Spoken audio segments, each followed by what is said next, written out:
All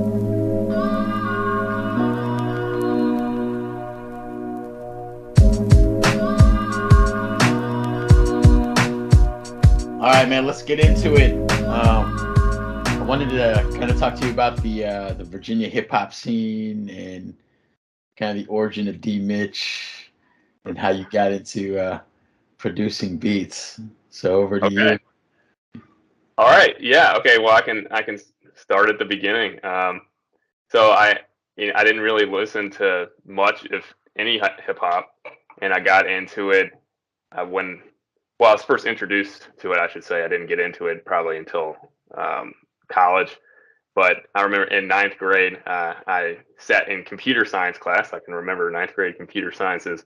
I was sitting next to a guy named Alex Goose, who was a good friend of mine. And anybody who's watching this can Google him. He's done beats for everyone. Like, he lives out in LA now. He's worked with Jay-Z, all these guys. And he was Nice. on that early Rhyme Sayers material that was coming out.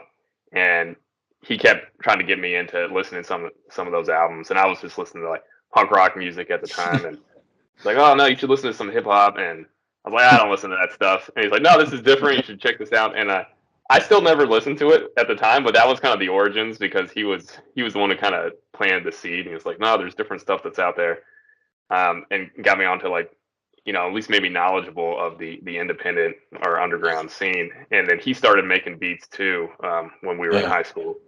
And so he would be like the origin, like the guy who originally planted the seed. I haven't talked to him in years, but that's how I first got introduced into like underground independent hip hop. And then I didn't actually start making beats until probably 6 or 7 years later. Uh, so I was just playing in like punk rock bands and things like that Yeah. in the DC area. And then I ended up starting to get into beat making because I left a band that I was playing in. We had done a few tours, and I was just looking for a way to make music on my own without having to need, a full band. And so I just kind of was teaching myself how to make instrumentals, and then I started working on beats, and it just kind of snowballed from there. So that was sort of the origin, and then how I ended up getting my name, which I don't. It's not even. It's just basically my name shortened. Isn't something that I came up with or anything like that, because it's the most like I wish I had something cool like Memphis Reigns or something. But I had one of the uh, one of the guys in the music scene that we used to play like punk rock shows with. There was this punk rock band called the Republic Rats, and these guys were like 6 years younger than us, and they used to be on a bunch of shows that we would play. Really great guys, and one of them started calling me that for short, and then everybody in the scene just started calling me, and I was like, okay, well, whatever. But when I started making beats, I was Uh-huh. just making them and putting them on like file sharing software. And one of the guys from the Republic Rats burned a bunch of them onto a CD and was like, D-Mitch's beats. And then he started handing them out at shows. Like, I wasn't even doing this; he was just doing it on his own. And then it just kind of started getting moving around from there. And so I never came up with like an official music name or anything cool. Kind of stuck after that, right? Yeah. Yeah, I didn't have a choice because it was already out there. So I was like, oh, okay, well, it's already out there. And yeah, so I basically came from a rock background, and then ended up migrating over to making beats, and yeah, so it wasn't really a traditional route. Yeah, so that's so Goose kind of was the guy who introduced me to it in when I was in ninth grade, but it wasn't until I was in college that I actually started listening to it. There you go. Uh, and I he was yeah, he was studying like sound engineering down in Georgia someplace, and then there was another guy named Mike Mendoza who I went to high school with as well. He was also a producer, and then he went to Uh, college down to Full Sail in Florida, and I started listening to their stuff at that point in time. So that my introduction was kind of listening to the guys I knew, yeah, who sure. I was friends with, and I started Yep. listening to their stuff, and I was like, this is pretty good. And then I was like, well, maybe I should go and listen to these guys that Goose was recommending that I listened to. And then Yep. I started listening to, Atmosphere and Idea and Abilities, and that sort of opened up the whole Rhymesayers catalog to me, and I just started consuming a lot of that Yeah. type of material, and then that's what got me into it. And it was still probably only about 10% of what I listened to, but that opened up a whole new door to me because I started thinking how I could create instrumentals that were similar sounding to that, because I like that sound more than like the mainstream stuff that was the only stuff that you were aware of at the Yeah, time. and I Because remember too that time was when the internet kind of started booming, and so it was almost just a tsunami of that kind of music, right? You would get exposed to just music from all over the world in terms of underground hip hop. So it was just a large movement that we got hit with in the face, and it was amazing, right? It was just so hard and overwhelming, and it was good. That was the music that I liked too, so that was really dope. And I remember even too when I first met you, you were rapping a little bit too, right? And so I guess you ended up picking between two paths and you went down the production lane, which is dope. But I'm sure you've been great at both. yeah, that was like embarrassingly bad. It was like terrible. The thing is, I started doing that mainly because when I was making the instrumentals, uh, I didn't have anybody to rhyme over them, Yeah, right? Because I didn't know anybody. Like everybody I knew who was in the music scene was either like a playing in a punk rock band, or the two guys I knew who were producers, right? yeah. So I didn't know anybody at the time who was rhyming, and so I was just started rhyming over my own beats. And I did that, number one, because nobody wanted to rhyme over my tracks. I didn't know who to send them to. But number two, as a way of putting myself into the MC's position when it came to rhyming over tracks. Because what I found is when I would send the tracks to people, as I got to know more people, and like Proverb was one of them. Uh, Oftentimes people would get back to me and say like the BPM is way too fast. It would be like 120 BPM, right? And you Oh, don't realize that, and then yeah. you're like, okay, yeah, this drum pattern is way, because you're just making things that you think sound good rather than things that are Being able usable. to rhyme on it, right? Yeah, So it slowed you down a little bit. That's good, man. Good feedback from the MCs. And so yeah. it's probably a good segue in to talk about how you met Proverb and Spoonfull and all those other MCs in the Virginia hip hop scene. Can you elaborate on that a little bit? Yeah, absolutely. So I went to school up in Northern Virginia, and I lived in Centerville, but I went to school in Chantilly, and that's where Alex Goose and Mike Mendoza went to school, because we all went to high school together. And then Proverb and Spoon, they lived about an hour and 15 minutes, hour and a half south of us, in a place called Stafford, Virginia, which is right outside of Fredericksburg. Yeah. And I got to know Proverb through Mendoza and that whole scene, because Mendoza and Goose were making beats for a bunch of MCs in the DC, Virginia, Maryland area, and so they had all these connections, and then Yeah. I got put on to Proverb through them, Okay. um, and then Proverb and I connected because I started going. Yeah, I linked up with them somehow in Fredericksburg through Mendoza, and we became friends. And I Yeah. used to go to all of his. He used to rhyme. I think the place was called the Bourbon Lounge. I'm Okay. not exactly sure, but he was there all the time doing shows, and so we just drive down there and Yeah. hang out and do the shows. And so yeah, Proverb really introduced me to a bunch of people Yeah. in the scene. So, and then like that guy as a networker was top Oh, notch. R.I.P. yeah. Yeah. He was bananas. So Proverb was already rapping when you met him then, Yes. and pretty Yeah. well established in the scene. But yeah, when I met the dude early 2000s, yeah, his network was ridiculous. He was running that blog and just knew everybody. He just had an amazing network of friends that he worked with and was always talking to, and his releases were amazing too as well. So that's pretty cool. Yeah. Yeah, he was the best, man. Like I don't know if I've ever met a better dude. He was just, man, one of the nicest guys ever. And when I was just horrible at producing. He would all he would do is give you advice and encouragement. He'd be like, "Oh, this is what I think you should do. I should." He was always like super helpful.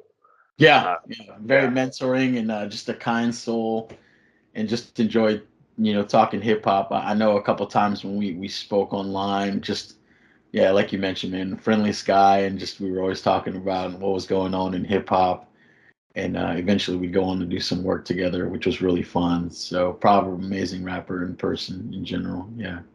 yeah, one of the best, and he and I became really good friends. So that was the connection. So the connection was the guys that I went to high school with producing for other MCs who were in the area, and Yeah. then me getting to know him. And so Proverb and I were good friends for a long time, and I produced a couple tracks for him too, and I wish I still had them. Man. Oh, somewhere in the hard drives. You got to find They're those things. somewhere. Dan Norsworthy mixed them down, so maybe he's got them somewhere. You got to go find But them. Yeah. yeah, yeah, early stuff, like beats that really weren't that great, but he he would get on top of them anyways, just as a way to help me out. So it was awesome. And this is right around like the MySpace time, so Yeah. you could just start getting access to other people's music. It was just like a golden era for music, I think, because it Yeah. wasn't where it is now, where it's oversaturated and there's just That's like right. too much, Too right? much. Yeah. Yeah. So it was the So guys who were doing it, had a way to connect with those, wherever they were, right around the world. So it was a good time. It was fascinating speaking to other MCs that you were listening to. Did you produce the Cloud Kingdom track that yes, Proverb and I did? I think you did, right? yes, I did. So Yeah, we got one in the books, man, with a good dude. So that was fun. that Uh, was.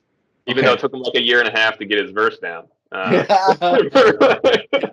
was great. Rest in It peace. just took forever. Yeah. But yeah. So anyways, like I got to know Proverb, and then I got to know Spoon Through through him. through Proverb. Yeah. Okay. Did they go to Yeah. school together? They're from the same city, right? Yeah. They're from the same area in Stafford, like just one neighborhood apart. And they used to record all the time, and they actually had they were a two-person crew called Axis. I didn't know Yes, that. yes, Holy cow. yes, and they recorded like 4 or 5 songs together. And I wish I knew where those Axis Oh songs are, man, some but like good way jams. early stuff. Yeah, Oh, I didn't know that they were a duo for a minute. And they then again, were. Yeah, I was fortunate enough to do a song with those two again, right? We did the Rain track, which yes, I think you guys were probably I think you guys were rained into in your house, and whether it was really bad or they came over yeah. tonight. Yeah. That was the last time I saw him in person. Proverb, before he Okay. died, is we recorded the Rain track, and Yep. he Proverb was kind of a homebody.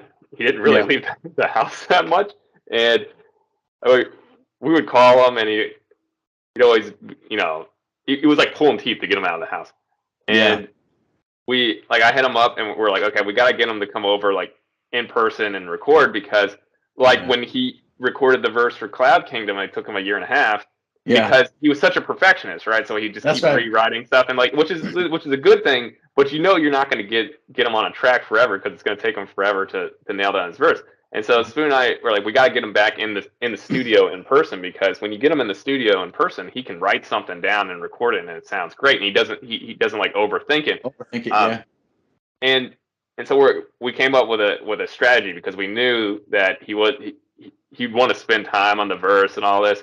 Yeah. So we're like, hey, let's meet up and grab something to eat. And he's like, oh, okay. And we were able to pull him out for lunch. And then once we pulled him out for Let's lunch, go. we went over and picked him up, right? So he wasn't he didn't have his own car, so he couldn't scale up.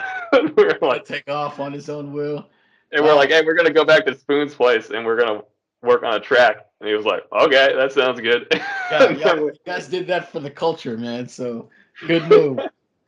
Yeah, Uh, so we all came back and like hung out in Spoon's basement, and we wrote and recorded that track over a few hours, and that was the last time I saw him. yeah. So I'll say in his defense, I think it took me 2 years to record that verse, right? Because the song was done, and you guys were waiting for me to do it. And Yep. then I don't know, I think I took a break or something, but I didn't record that song until like 2, 3 years later, right? And then we didn't even put out the track until 2020, I think. Yep. Yep. So there you go. Yeah. So that's pretty hysterical. And so I guess like as you mentioned, from Proverb, you met Jesse or Spoonfull, right?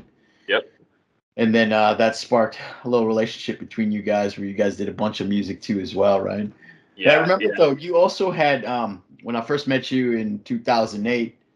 I think you sent me a couple like record label type CDs that you were on. I can't remember if it was Downright Records already, or I I think don't it was remember. Potions album. I've got copies of it in my Oh wow, you got that? I forgot about that. Yeah, that's some yeah. really old stuff. Yeah, I yeah. So remember if I you guys had, were running as a label before that. yeah, no, so let's see here. I was just doing instrumental stuff there for a while, and I think I put out like 2 EPs of just instrumentals, but Yep, they weren't like official releases. I was just like handing them out at shows, I just got broken them. CDs and stuff. Oh yeah. And so I got to know Spoon through Proverb, and I remember this because I was I was touring. I had set up a tour with Brian Moon, and it was just like an East Coast tour. And we Okay. were just doing some dates for like 2 weeks. And Dan Norsworthy came along Okay. with us, and Spoon reached out to me. I remember on MySpace, and he was like, "Hey, I'm a friend of Proverbs. Put me on you. Like, I noticed you got all these shows. Like, how on earth are you getting all these shows booked, right?" Yeah. Yeah. And I was like, "Oh yeah, well, this is what I'm doing." And he's like, "Is there any chance I could get on any of the shows?" And Dan Norsworthy, and for people who are watching this, Dan Norsworthy is a mixer and master in Yep. Northern Virginia, and he mixed and mastered a bunch of songs for me and Memph on the Skeleton Crew Diaries album, Yep. and He he did a he mixed and guitar mastered the album for entire Keep the us. Change. So Oh, he did the entire Keep the Change too. yeah, yeah, he Oh, mixed and mastered he's the entire thing. fresh. Yeah. Yeah, he's got skills. Yeah, really talented dude, and he was also like booking shows like every show in Northern Virginia, and he was real focused on music crossover. So he Yeah. was like all these like punk rock bands and indie rock bands, and then he'd bring on hip hop artists to play on the same show, Oh, that's and amazing. everybody got to know each other. And so he was like in charge of all booking all these shows with a bunch of different genres and getting everybody together and like creating this scene in Northern Virginia. And so I and Spoon like contacted me. He's like, "Hey, can I get on some of these shows?" And I was like, "Yeah, sure." So I got him booked on a bunch of shows through Dan, Yeah. and then like he came up to where I live because we started talking, and he was like, "Well, can you like DJ for me when I when I play the show or do hype or whatever?" Mm. And I was like, "Yeah, sure, man." And then we we came up. He came up to my place, and we were like practicing what we would do for the show. And then Yeah. from there, that's how we connected. So that's Yeah, the origin. I think I saw a video when you guys performed at UVA, Hmm. and you're running hype man for him. So that was pretty cool to see the D-Mitch and his Spoonfull combo. A really cool, really good MC too as well. And I know you guys did a little bit of traveling too. I can't remember if you did a show or a series of shows in Canada too as well, right? Did you guys go up that way? I didn't go up to Canada. No. Oh, okay. Yeah, I went with Brian Moon up to Niagara Falls, so we were right there on the border, and we did a few shows. But Okay. that was Spoon. With Spoon, we only did one East Coast tour. Other than that, but shows were pretty local. Okay, gotcha. I remember those days, right? Calling venue to venue to get in and yeah, booking stuff. And I remember doing that too as well, like just calling all the spots in Northern Cali and sending them samples of our music, and then Well, you know yeah, what my secret put it was? together. What was All right, that? my secret was finding shows that were already booked, and then talking to the booking manager or one of Yep. the bands or somebody to see if you can get on the opening spot. Because Oh, gotcha. if nobody really knows who you are, like, Yeah. who cares if you book the show because there's not going to be hardly be anybody there. Yeah. So that would be what I would do for out of town shows, and Yeah. then for local shows, Dan would book them, and he Yep. would he would bring in all the different bands, and they would bring all their fans, and it was wild. It was Yeah. it was Yeah. I awesome. bet. Yeah. Yeah, that's what we do. We turn it into like a, big gigantic friend party, right? So, Yeah. get people to come, and then, yeah, that was good. Good times, man. I know Uh, you promoted on MySpace, and everybody would have it on the page, and yeah, yeah, it was yeah. And before that, we used to like when I was playing all those punk rock bands. It was there was a place called the Electric Maid in DC, and it was basically every weekend there was some show going on there, some local show with bands playing. So yeah, everybody would just go there just to hang out, even if they yeah, didn't know who any of the exactly. bands were, you know? Yeah, and it was cool. The Santa Cruz scene when I first started making music and performing to the other groups were pretty kind, so everybody was pretty supportive. And anytime, like, we had a show, we would invite friends to perform on that same bill, and then vice versa. If they had shows, we would get the opening spot. So it was all love, and it was a good time. That's the way you got to operate anyway, right? So it was good. All right, let me tell you this story. One time we were playing the show, and this wasn't a hip hop show. This was a band that I was playing with at the time. That it was out of town. I was in West Virginia, and Okay. you never get paid when you go to these shows, right? Because they're all just like local shows. Yeah. But this one guy's like, "Oh yeah, we'll pay for your gas money and all to come out," which was a big deal back then because we were all Yeah. totally broke. Heck And yeah. and we show up and we do the show, a great show, and the guy's like, "Hey, I'm sorry, but I don't have enough money to pay for the gas." Uh, but he's like, "But I do have like 40 boxes of wine." Whoa. and, Yes. so, and so we had this 16 passenger van, Yeah. and we're like, "All right, we'll take the 40 boxes of wine." Holy So cow. we put them in the 16 passenger van, and then every weekend when we were up at the Electric Maid playing shows, we'd just be like, "What are we gonna do with all these boxes of wine?" And inside the boxes of wine, there was this bag, and so I mean, we're in like a kind of rough part of DC, and Yeah. nobody really cared like what you were doing, so we would all be at the shows, and everybody would just be passing around like a bag of wine. That's, that's hilarious. We Holy just cow. hang out in the van before the show, just like drinking bagged wine, like because we It had so was much of it. It's yeah. It wasn't that yeah, you seen the wine that comes in the boxes too at the supermarket. yeah, Oh, yeah. that'd be hilarious, man. So that's Oh, that's funny. what it was. We just cut the box off, and Oh, inside those pulled boxes it there's out, right? that. 40 bags. Holy cow. Hey, I think that was his loss. I know, Yeah. like he like worked for a brewery or a distributor or something. They had some excess product, and so he was just like, "I got this box of wine. Got wine. Do you want it? Like, we'll take it. We'll Yeah, take." we did something similar. So yeah, you're right. Sometimes we didn't get paid, and all we would get in exchange for performing would be the drink tickets, right, at the bar. Yep. And so yeah, so we happily took those, and we would like pass them out to our friends, and that alone was a victory for us. So it was fun Yeah. just to perform and then be able to hang out with our buddies after the show and just get messed up. So good times. Heck yeah. Yeah, it was a blast, man. Like it was like every weekend, every single weekend, it was some show. And I remember it was like that for me from like 2003 Uh, to 2005. Like there was yeah. it's every weekend, and then that was one scene. So that was like the punk rock scene, the Electric Maid scene, and then when I started doing instrumentals and working more with like hip hop artists, and then Dan Norsworthy and his indie rock scene.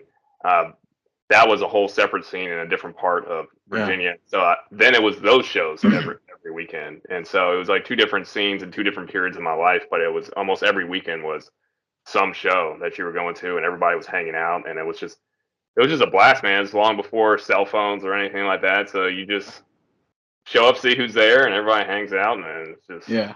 a lot of fun. On another note, though, you could make a little bit money, if you brought your merch too, right? But I think at the Yeah. time we were burning CDs Yep. and trying to sell those. And I remember, when we first put out our EP in Santa Cruz, we would, go photocopy the art and mass produce them at Kinko's and then burn the CDs and sell them. I do remember doing that, and the intent was to sell the CDs at the show. And we had a buddy, his friend, like ran the little merch table for us, right? And so I was like, "Oh, all our CDs are gone, man!" And I said, man, where's all the money for it, man? And he thought they were promo CDs, and you were just handing them out. I was like, oh man, okay, that didn't work. So needless to say, we didn't make any money off of that. But Oh wow, that's awesome. that's hilarious. Yeah, it was pretty That funny. is hilarious. But yeah, going back to you and Spoon, meeting.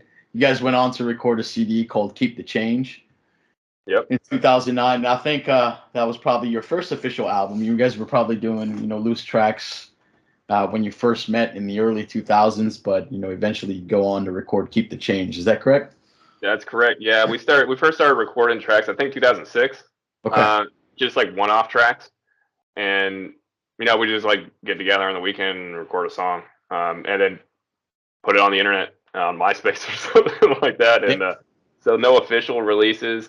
We did this one song called "Road" back in like late 2006. It was probably like my favorite song ever. I don't really know why. The beat's pretty simple, and there's really nothing too special about the track, but I just love the way that it sounds, and it just great song to me, at least, still to this day. But I think it's only on YouTube. I don't even have the MP3 or anything. So I got to go back and listen to it. I don't think I've heard that song, or maybe I did, but it's just been some time. But we just scattered all over the place. I don't even know how many songs we did, these one-off songs on the weekend, but they're just in random spots on the internet. Yeah. So. Yeah, but I will put a plug in for "Keep the Change." That album was a phenomenal album. I think an underground classic for me, at least, and I know a lot of people share the same opinion based on comments that we see on various websites that they're posted. And you guys have both had your own share of followers, and it's kind of so cool to see them combine for the product that you guys put together. But like I mentioned, a classic in my heart, and I think it's a real dope album. And I just want to take some time to talk about it, and we can pick a few select tracks.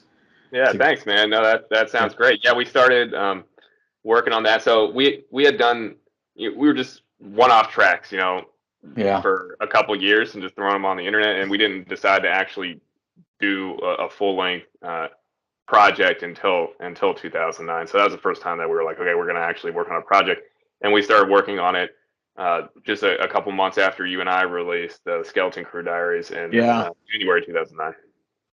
Yeah, that was a really, really dope project, and Sabrina did the artwork for that too as well.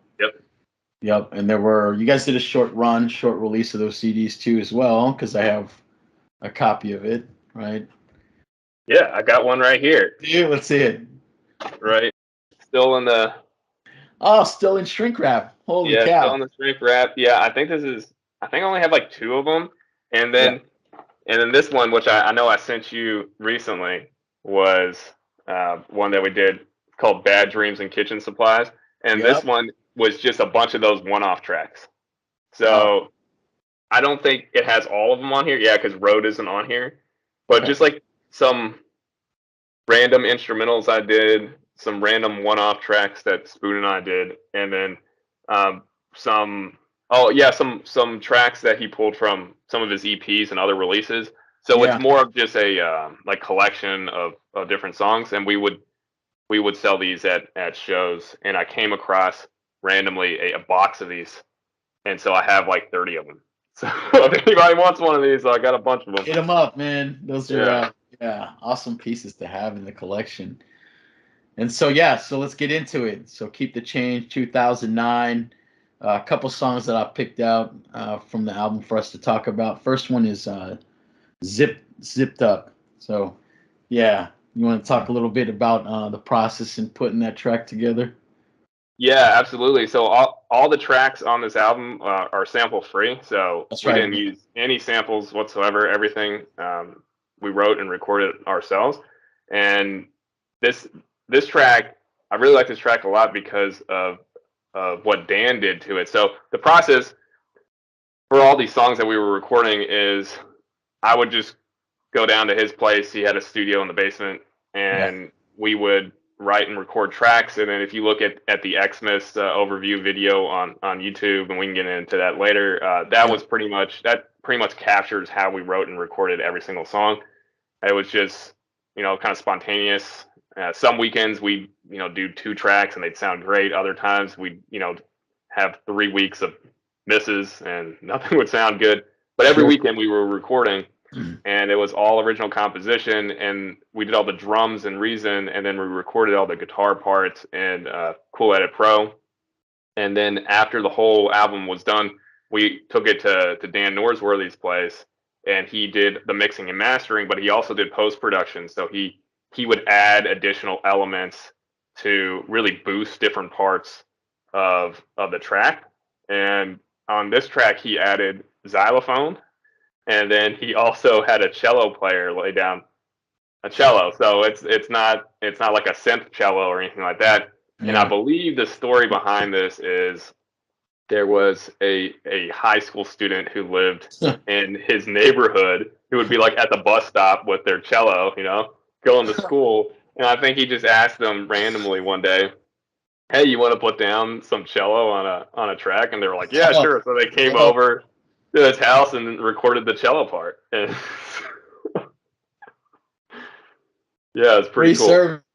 Holy cow! It sounded great. Yeah, it was a good touch to the track. It spiced it up pretty nicely. But that's crazy.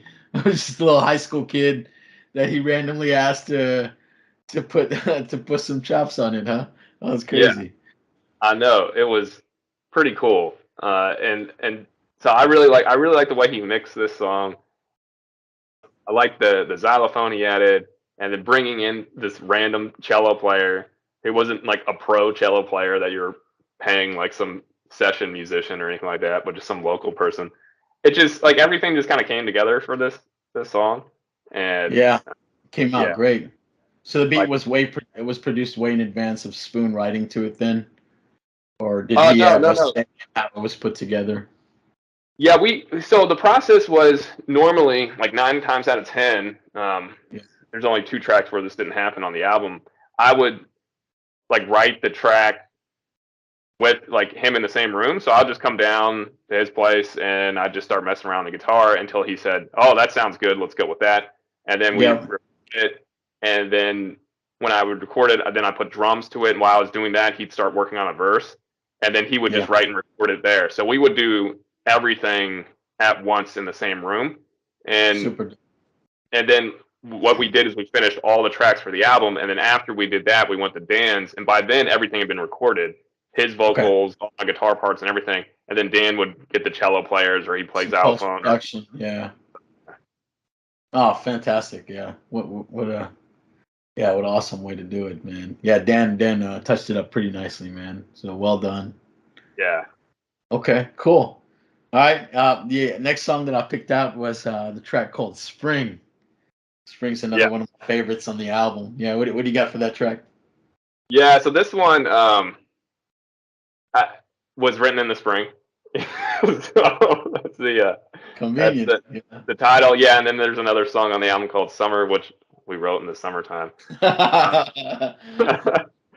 but this one I remember recording this one because it kind of captured everything that was going on in our life at the time. So we had just done a tour, like an East Coast tour that had some ups and downs with some of the people that we were we were touring with, and one of the guys who was, we were just doing it for gas money, and then the tour manager who was managing this with, and there was, a big name on this tour too. So I mean, there's some people who were there.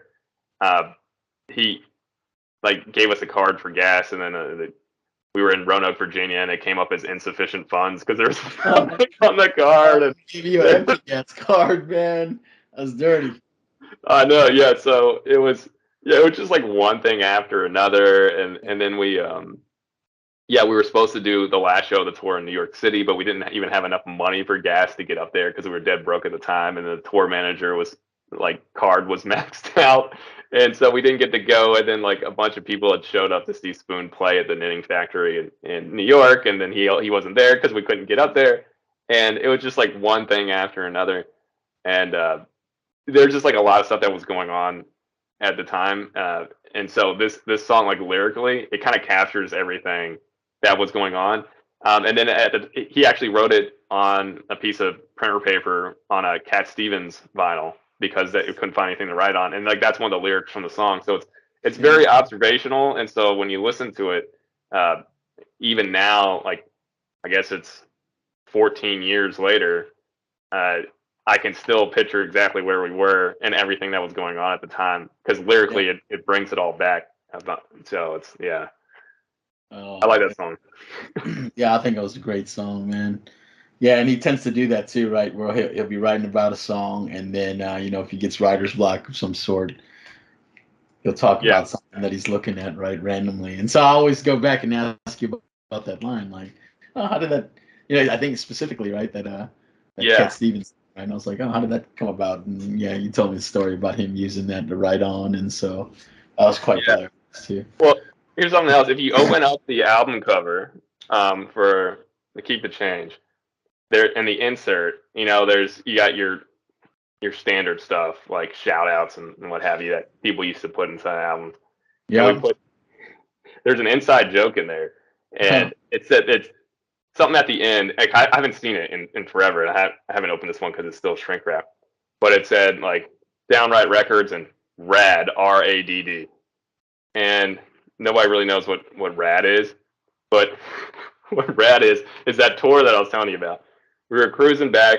We're coming back from Roanoke, Virginia. We're driving back north. We're already dealing with all this stuff. We hardly have any money. The guy's card's maxed out, and we're cruising down 81, and it's like the middle.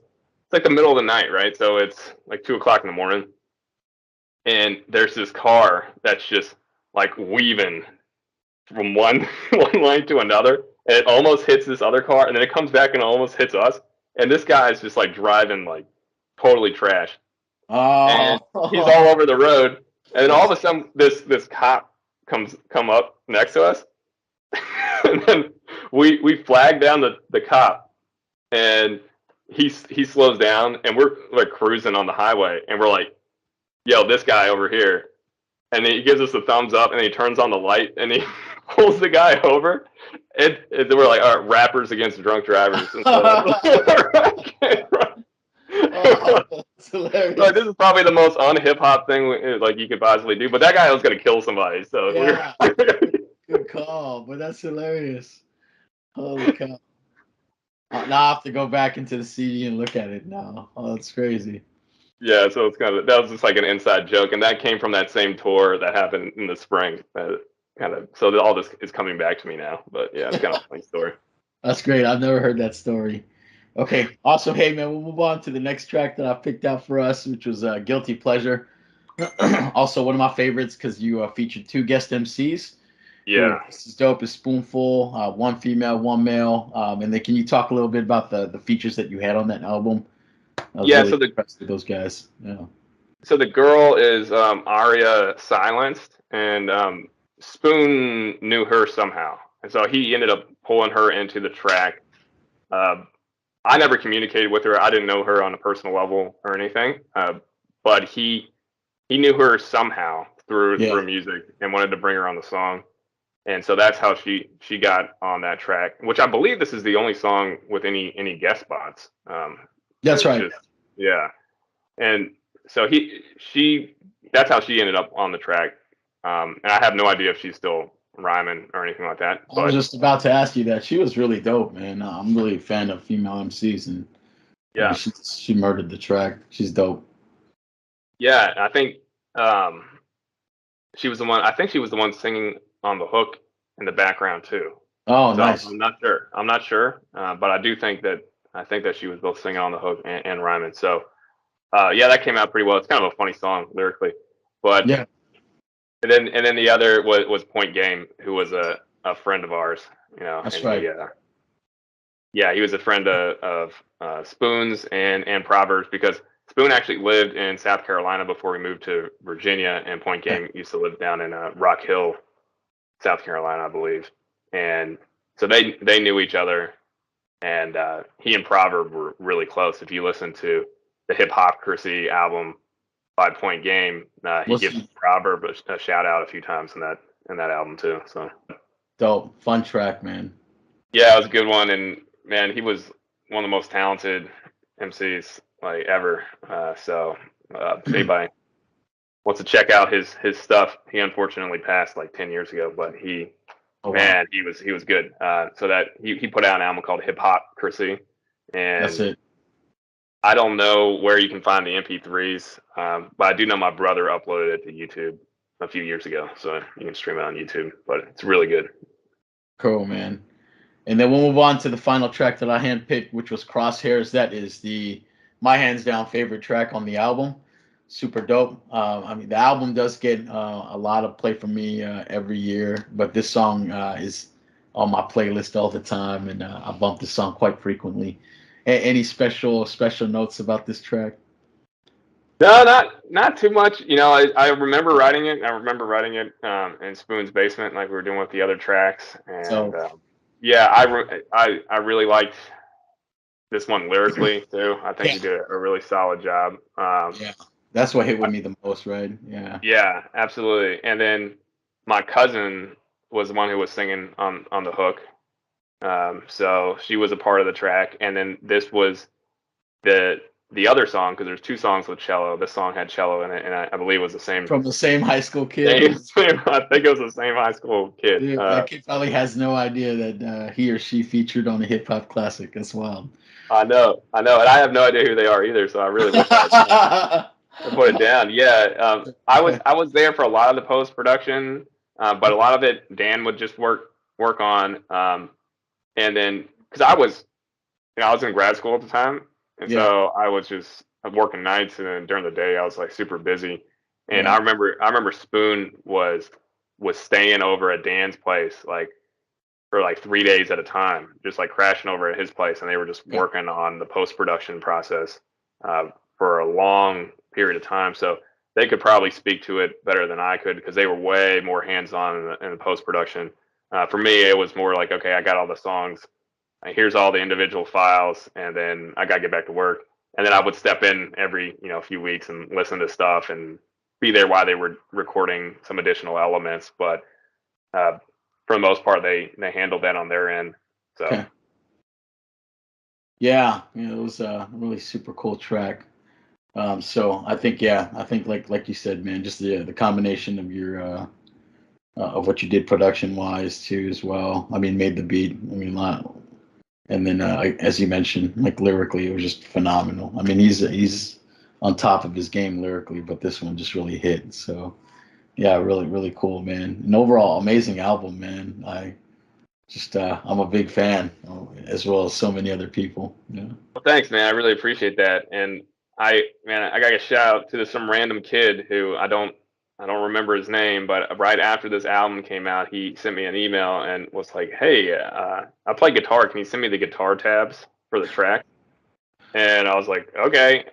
So I tabbed all the tracks out, and I did them all in bizarre tunings, and so I put them all in a PDF, and I sent it to him. And I'm so glad I did that because otherwise there'd be Wouldn't have remembered how to play the track. remember what I did. So I recently went back and looked at that, and through that email exchange, going back through my old emails from over a decade ago, and pulled that Oh, out and started playing some of the songs again. And I'm like, man, I'm glad that this kid asked for this. So I did the same thing for our most recent album too. Every track I ended up tabbing out so that way I wouldn't forget how I played oh, it. that's fantastic, man. Yeah. Oh, that's great. Yeah, hey, well, that was a great album. And then, as I mentioned, classic to me and so many others. But there was also a track on there that I consider was yeah, I guess a cousin of the album, right? It didn't make the album, but you guys recorded it shortly after, and that was called Christmas, Yep. and which has a pretty cool story to it because you guys recorded a video and just kind of captured the process of how you guys recorded the track and put it together, and it's got the play-by-play from start to finish, and then the song playing in totality at the end, right? So, anything you wanted to mention about that track? I really love that track too, as well. Yeah, so that was the last one that we did. I think we did like two or three other tracks afterwards that were just some piano beats. Yeah, But that was the last track that we did that was similar sounding to that Keep the Change album with the sure. acoustic guitar and everything. And uh, the reason why I didn't make the album is because we did it right around Christmas time after the album came out because it came out in October. Yeah, And if anybody watches that video on YouTube, that was basically that's the process that we took for every single song. We recorded it all in that same room with the same guitar, the same mic, everything like that. It captures basically the entire Keep the Change album, even though that track wasn't on the album. But yeah, Yeah. the story behind that one was I was just down there hanging out. We didn't have any intention of writing a track because we were basically completely smoked creatively from having just done this album, this original composition album, and all the post production and everything like that.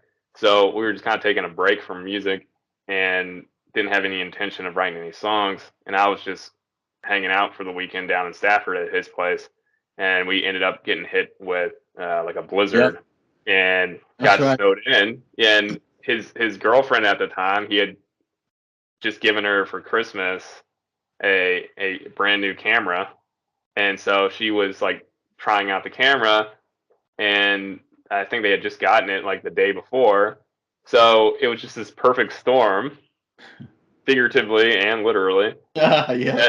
that occurred, and we're like, well, you want to just work on a track and see if we can come up with something, and Yeah. she's like, oh, I'll record you guys, because she's trying to figure out the camera. And so we just came up with it on the spot, and she recorded the whole thing, and then Yeah. they edited it down and threw it on YouTube, and there it is. And we like the jingle bells that he's using on the in the video that Yeah. you hear in the back was just something that he had on the front door. So he just went out and grabbed it and started shaking it. I Uh, love it. but yeah, no, that was a lot of fun. I'm really glad that was captured, and I've actually downloaded that video Okay. in case it ever gets wiped from YouTube. So Yeah. Yeah. Such a dope track too, man, as well.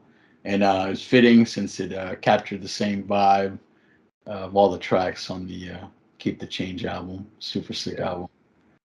Very cool. Well, with that, hey man, it was a great album. I'm glad that I had many phone calls with you while you were recording that project back in 2009. So it was good to see the story up close and personal. But I thought it'd be real cool just to capture some of that history on this, man. So thank you for your time. Uh, yeah, we'll do it again for Kassan and so on. But yeah, that was great. Any final parting words about the album? You guys remember why you called it "Keep the Change"? I I don't don't. remember. I Uh-huh. have no idea. Like again, like he took care of everything lyrically and all that. So I really don't know. You I did have, your part, man. Yeah. but yeah, no, it was a fun project.